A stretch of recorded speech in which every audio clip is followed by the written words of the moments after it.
Olá, gente, tudo bem? Eu me chamo João Pedro Cardoso, sou residente de Biologia pelo Instituto Federal do Piauí, sou residente na Escola Benjamin Batista e minha preceptora é a professora Mônica Aragão. Na aula de hoje a gente vai falar um pouquinho sobre viroses, dando continuidade à aula sobre vírus no vídeo passado.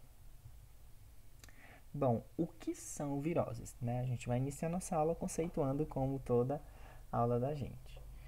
Bom, viroses são todas as doenças que têm como causador um vírus, Obviamente, como o próprio nome sugere. São as doenças mais comuns no mundo. E a gente tem vários tipos de viroses: as viroses respiratórias, as viroses gastrointestinais, a febre amarela, a dengue, a AIDS, etc. As viroses respiratórias e as viroses gastrointestinais são as principais viroses e a gente vai se concentrar mais nesses dois tipos. A maioria das viroses, elas causam sintomas como febre, mal-estar, dores no corpo, dores de cabeça e vômitos. Esses sintomas, eles são bem genéricos das viroses e isso é um problema porque isso dificulta o diagnóstico. Quem nunca foi no médico sentindo algum desses sintomas ou um conjunto desses sintomas e o médico passa um remédiozinho e fala: é uma virose, é uma virose. Mas que virose, né? Isso é muito complexo de identificar porque elas apresentam sintomas bem genéricos e bem semelhantes. Algumas apresentam sintomas específicos, né? Mas no geral esse conjunto de sintomas, febre, mal-estar, dores no corpo, dores de cabeça, vômitos, eles aparecem em todas as viroses. As doenças virais, elas são mais comuns dentro dos tipos respiratórios e gastrointestinais. Nas respiratórias, a gente tem os resfriados e as gripes no geral. Os principais vírus que causam as viroses respiratórias são os rinovírus, o adenovírus e a influenza. A influenza certamente é o mais comum, que é o vírus da gripe. Das gastrointestinais, a gente tem o enterovírus, o rotavírus e o adenovírus entérico. Os sintomas das viroses gastrointestinais estão entre eles as náuseas, os vômitos, a cólica, a diarreia e o mal-estar. Vocês estão vendo aqui que o vômito, náusea, que geralmente está associada à dor de cabeça, e o mal-estar, eles estão lá dentro dos conjuntos de sintomas genéricos.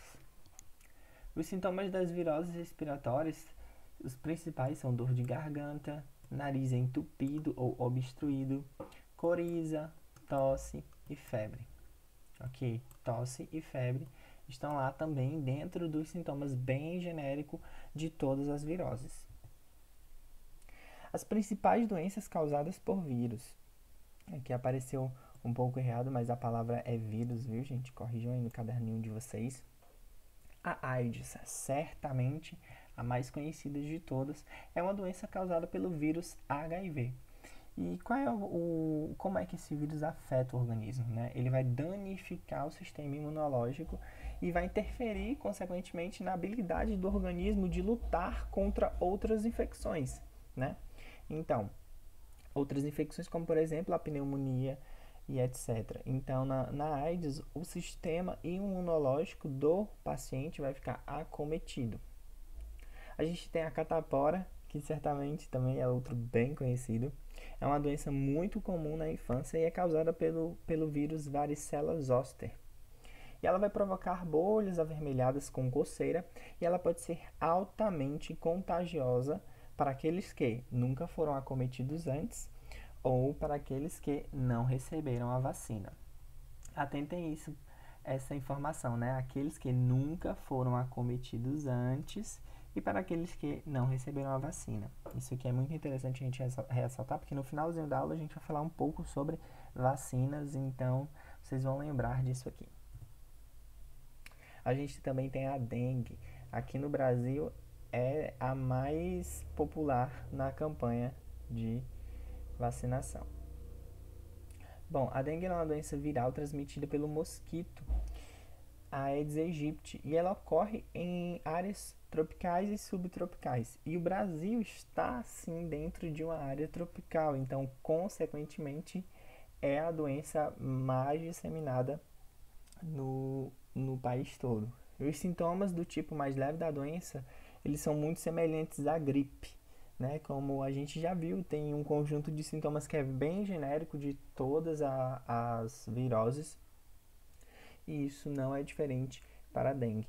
Na sua forma mais grave, que é a dengue hemorrágica, ela pode levar o paciente a óbito. Mais uma vez aqui, ó, está escrito errado a palavra vírus, então corrijam no caderno de vocês. Eu coloquei de propósito para saber se vocês estão prestando atenção na aula. A gente tem a poliomielite, que é uma doença viral que ela pode afetar os nervos e levar a paralisia parcial ou total.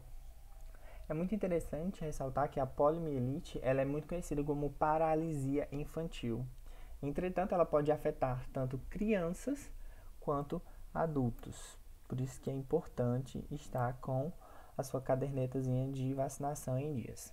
A gente tem a Covid-19, que chegou agora pra gente, que é a doença do coronavírus. E ela é uma doença infecciosa de um coronavírus recém-descoberto chamado SARS-CoV-2.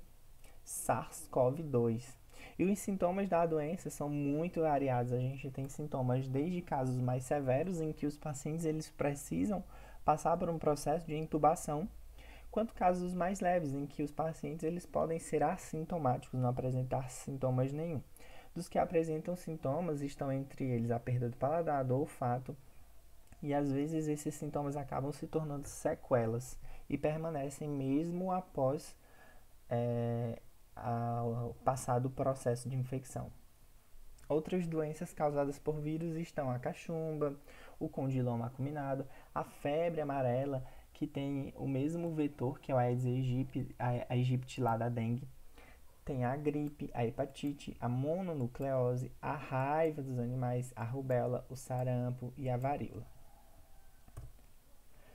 Sobre aqui a raiva, uma coisa bem interessante é de que os vírus eles não afetam os mesmos grupos de organismo. Por exemplo, existem os vírus de planta, os vírus de animais e os vírus de bactérias. Os vírus de bactérias eles são chamados de bacteriófagos, né? Eles recebem uma nomenclatura específica para eles. Então, um vírus de planta ele nunca vai infectar um animal, e um vírus de animal não vai infectar uma planta, e assim ocorre nesses três grupos de organismos.